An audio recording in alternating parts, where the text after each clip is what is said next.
सभापती महोदय, राज्य शासनाने सादर केलेला अर्थसंकल्पावर माननीय मुख्यमंत्री आणि सरकारचं अभिनंदन करण्यासाठी आज मी इथं अर्थसंकल्पावर बोलणार आहे।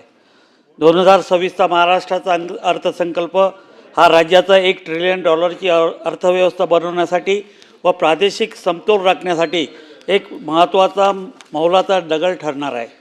हा अर्थसंकल्प विकसित महाराष्ट्राच्या या संकल्पनेवर आधारित असून त्यातील प्रमुख मुद्दे खालीलप्रमाणे आहे। आपण जर पाहिलं तर या अर्थसंकल्पामध्ये महामानव अभिवादन आणि सामाजिक समरसता वर्ष म्हणून त्याला जाहीर केलेलं आहे। शासनाने केवळ आर्थिक आकडेवारी मांडली नाही तर छत्रपती शिवाजी महाराज, डॉक्टर बाबासाहेब आंबेडकर, महात्मा फुले यांच्या विचाराला केंद्रस्थानी ठेवलेले आहे। महात्मा ज्योतिराव फुले यांच्या 200 जयंतीनिमित्त सामाजिक उपक्रम राबवण्यासाठी समिती स्थापन करण्याचा निर्णय शासनाने घेतला आहे। संत गाडगेबाबा यांच्या 150व्या जयंतीनिमित्त तीर्थक्षेत्र सर्किट आणि 75 गावामध्ये AI कृत्रिम बुद्धिमत्ताच्या माध्यमातून राबवला जाणारा पथदर्शी प्रकल्प हा आधुनिक आणि आध्यात्मिक याचा सुरेख संगम आहे। डॉक्टर बाबासाहेब आंबेडकरचा 14 तळे सत्याग्रहाचा शताब्दीनिमित्त विकास आराखडा तयार करून 26-27 वर्ष सामाजिक समरसता वर्ष म्हणून साजरे करण्याचा ऐतिहासिक निर्णय शासनाने घेतलेला आहे। त्याचप्रमाणे माननीय मुख्यमंत्र्यांनी अर्थसंकल्प सादर करताना दिवंगत अजितदादाच्या संदर्भात अत्यंत जड अंतकरणाने मुख्यमंत्री साहेबांनी अजितदादा पवार यांना ही आदरांजली वाहिली व ज्यांनी 11 वेळा अर्थसंकल्प मांडला त्यांच्या नावाने गतिमान नागरी सेवा पुरस्कार आणि भव्य स्मारक उभारण्याची घोषणा करून त्यांनी शासनाने त्यांच्या विकासाचा वारसा जो आहे त्याचा सन्मान केलेला आहे। आपण जर पाहिलं तर ही अर्थव्यवस्था $1 ट्रिलियन असण्याचं धोरणाचा रोडमॅप आहे। राज्यातील अर्थव्यवस्था वेगाने वाढवण्यासाठी अर्थसंकल्पात 11G 11G मॉडेल या फ्रेमवर्कवर भर देण्यात आलेला आहे। यामध्ये पायाभूत सुविधा, डिजिटल गव्हर्नन्स आणि उद्योग वाढीसाठी विशेष तरतुदी करण्यात आलेल्या आहेत। ते यादी हां खोडके साहेब बोला ना। भांडवली खर्च, कॅपिटल एक्सपेंडिचर, विकास वेग वाढवण्यासाठी 1 लाख कोटी विक्रमी भांडवली खर्च प्रस्तावित केलेला आहे। औद्योगिक क्रांतीसाठी MSME क्षेत्राला बळ देण्यासाठी आणि परतवणूक गुंतवणूक FDI आकर्षित करण्यासाठी नवीन सवलती जाहीर केलेल्या आहे। आर्थिक विकास दर राज्याचा 10% वर नेण्यासाठी सेवा आणि उत्पादनांवर विशेष भर दिलेला आहे।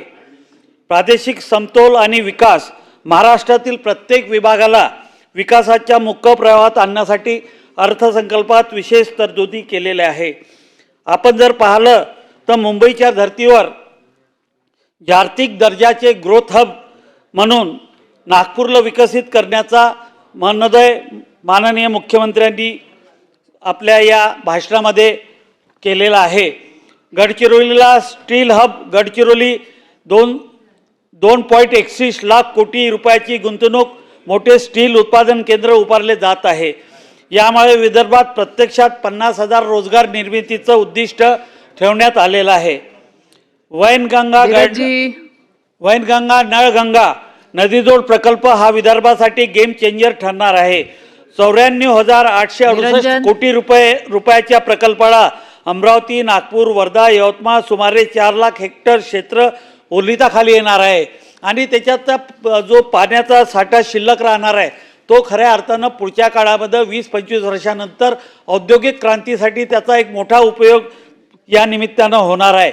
मिहान जर आपण पाहिलं तर मिहानमध्ये नवीन लॉजिस्टिक आणि IT कंपन्यांना आकर्षित करण्यासाठी विशेष सवलती जाहीर केलेल्या आहे। पर्यटनाच्या याच्यात ताडोबा, अंधारी आणि पेच व्याघ्र प्रकल्पांना जागतिक दर्जाच्या सुविधा देण्यासाठीचा निधी तरतूद केलेली आहे। अमरावती येथे टेक्स्टाईल पार्कमध्ये कापूस उत्पादक मूल्यवर्धन टेक्स्टाईल हब निर्माण केलेला आहे। त्याचप्रमाणे आपले राज्यमंत्र्यांच्या मतदारसंघामध्ये रामटेक चित्रनगरीची नवीन एक संकल्पना मांडलेली आहे की ज्याच्यामुळं खऱ्या अर्थानं विदर्भाला एक मोठी चालना मिळणार आहे. बल्लारपूर टिंबर म्युझियम अँड आयलिझरियमचा प्रस्ताव आपल्या भाषणात माननीय मुख्यमंत्र्यांनी आणि राज्यमंत्र्यांनी दिला आहे. एम्सच्या धर्तीवर महाराष्ट्र आरोग्य सार्वजनिक संस्था निर्माण करण्याचं आपल्या भाषणामध्ये माननीय मुख्यमंत्र्यांनी सांगितलेलं आहे. डॉक्टर भाऊसाहेब पंजाबराव शैक्षणिक संकुलाची उभारणी अमरावती येथे नव्यानं करण्याचं त्यांनी घोषित केलेलं आहे. मिहान येथे राज्याचा आपत्ती व्यवस्थापन संस्था निर्माण करण्याचं आपल्या भाषणामध्ये त्यांनी माननीय मुख्यमंत्र्यांनी सांगितलेलं आहे.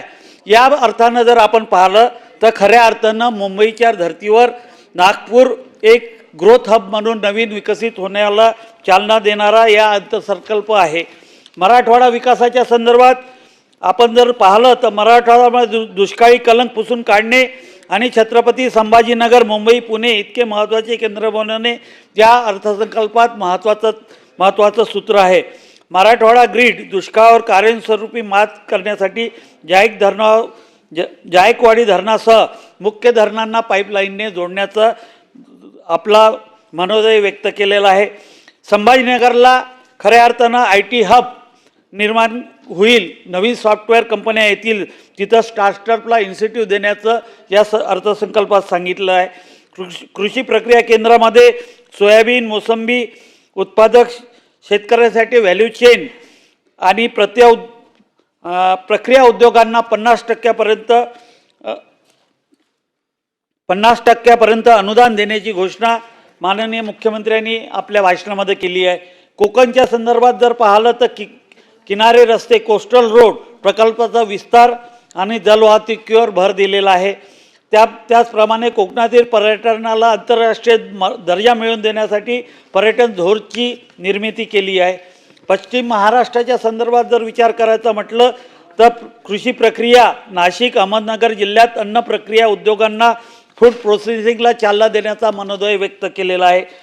कनेक्टिव्हिटी मुंबई पुणे नाशिक यासारख्या हायस्पीड रेल्वे कॉरिडॉरची कल्पनासुद्धा त्यांनी आपल्या भाषणामध्ये मांडलेली आहे. आज जर आपण पाहिलं तर क्षेत्रीय महत्त्वाचे जी घोषणा केलेली आहे त्यात शेतकरी कर्जमाफी 2 लाख रुपयापर्यंत कर्जमाफीचं उद्दिष्ट त्यांनी आपल्या भाषणात सांगितलेलं आहे आणि 50,000 रुपये ज्या लोकांनी नियमित कर्ज भरलेलं आहे त्यांच्यासाठी 50,000 रुपये देण्याचं त्यांनी कबूल केलेलं आहे. ऊर्जा विभागामध्ये शेतकऱ्यांना मोफत वीज देण्यासाठी 20,000 कोटीची तरतूद केलेली आहे.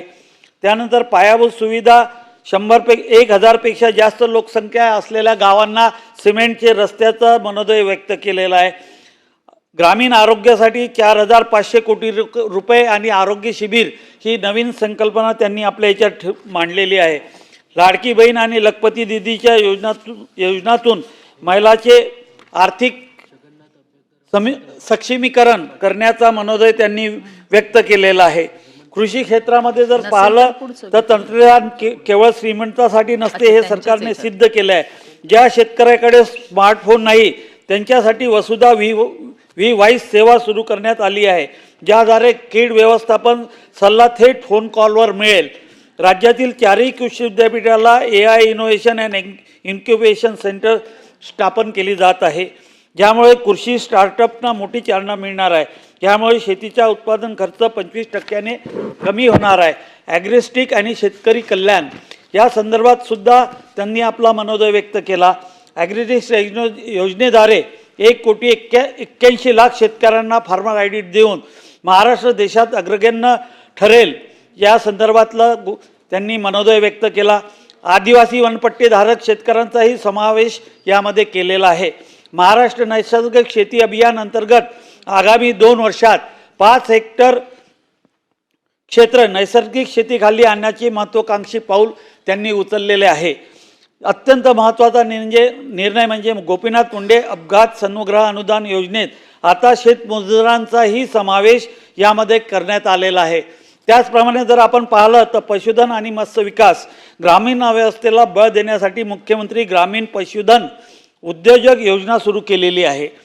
पशुसंवर्धन व मत्स्य व्यवसायाला कृषी समक्ष दर्जा दिल्याने या क्षेत्रालाही शेतीप्रमाणे सर्व सवलती आता मिळणार आहे. आंतरराष्ट्रीय महिला शेतकरी वर्ष निमित्त महिला गोपालक आणि कुक्कुटपालन विशेष कार्यक्रम राबवून महिला सक्षमीकरणावर भर दिलेला आहे. मुख्यमंत्री मत्स्य संपदा योजनेसाठी प्रतिवर्षी 1240 कोटी रुपयाची तरतूद मच्छीमारांच्या विकासासाठी दारे उघडलेले आहे. आपण जर पाहिलं तर उद्योग क्षेत्राचा वाटा 30% नेण्याचे शासनाचं धोरण आहे. इन्व्हेस्ट महाराष्ट्र या डिजिटल प्लॅटफॉर्ममुळे 50 लाख प्रत्यक्ष रोजगार निर्माण होणार आहे. बांबू विकास धोरणातून 50,000 कोटीची गुंतवणूक आणि 5 लाख रोजगार निर्मिती अपेक्षित आहे. त्याचप्रमाणे सेवा क्षेत्र आणि भविष्यकालीन तंत्रज्ञान महाराष्ट्रात आता जगाचे ॲनिमेशन आणि गेमिंग केंद्र बनणार आहे. यासाठी 295 पेक्षा जास्त स्टुडिओ उभारले जातील. जागतिक क्षमता केंद्र GCC धोरण 2025 मुळे 4 लाख उच्च कुशल नोकऱ्या निर्माण होतील. यात पुण्यात देशातील सर्वात पसंतीचे ठिकाण ठरणार आहे. यासोबतच आपण जर पाहिलं तर प्रगत महाराष्ट्राचा संकल्प हा अजितदादातील स्वप्नाचा विकास होता. आज आपल्या राज्याचा 26-27चा अर्थसंकल्प मांडला गेला. हा केवळ आकड्याचा खेळ नसून विकसित महाराष्ट्र 2047 कडे जाणारा एक भक्कम रोड मॅप आहे. महाराष्ट्राचा अर्थसंकल्प आपल्यासमोर एक नाव प्रकर्षाने येत आहे, ते म्हणजे महाराष्ट्राचे लाडके नेतृत्व, आधुनिक महाराष्ट्राचे शिल्पकार स्वर्गीय अजितदादा. अजितदादाचं एक स्वप्न होतं, महाराष्ट्र देशात नेहमीच एक नंबरवर असावा. त्याचा या प्रो ग्रोथ अजेंडाला पुढे नेत या अर्थसंकल्पातून पायाभूत सुविधा, शेतीचे आधुनिकीकरण, शेवटच्या घटकाचा विकास साधण्याचा प्रयत्न केला आहे. दादाच्या शिस्तीने आणि दूरदृष्टीने तयार केलेली विकासाची पायाभरणी आज एक नव्या उंचीवर नेऊन पोचवलेली आहे. हा अर्थसंकल्प प्रगतिशील, शाश्वत, सर्वसमावेशक सुशासन या स्टार स्तंभावर उभा आहे. दादा नेहमी म्हणायचे की शेती हा राज्याचा कणा आहे आणि उद्योग हे राज्याचे इंजन आहे. त्या इंधनाच्या जोरावर महाराष्ट्र $5 ट्रिलियन अर्थव्यवस्था बनण्याच्या दिशेने वेगाने धावत आहे. आज आपण पाहतो की ग्रामीण रस्ते 2 मिनिट शेवटचे. खोडके साहेब. येस. आणि या संदर्भात आपल्याला माहीतच आहे की हा अर्थसंकल्प जो भाषणाचा शेवट करतो मॅडम, शेवटी एवढेच म्हणेन की हा अर्थसंकल्प म्हणजे महाराष्ट्राचा अस्मितेचा आणि प्रगतीचा जाहीरनामा आहे.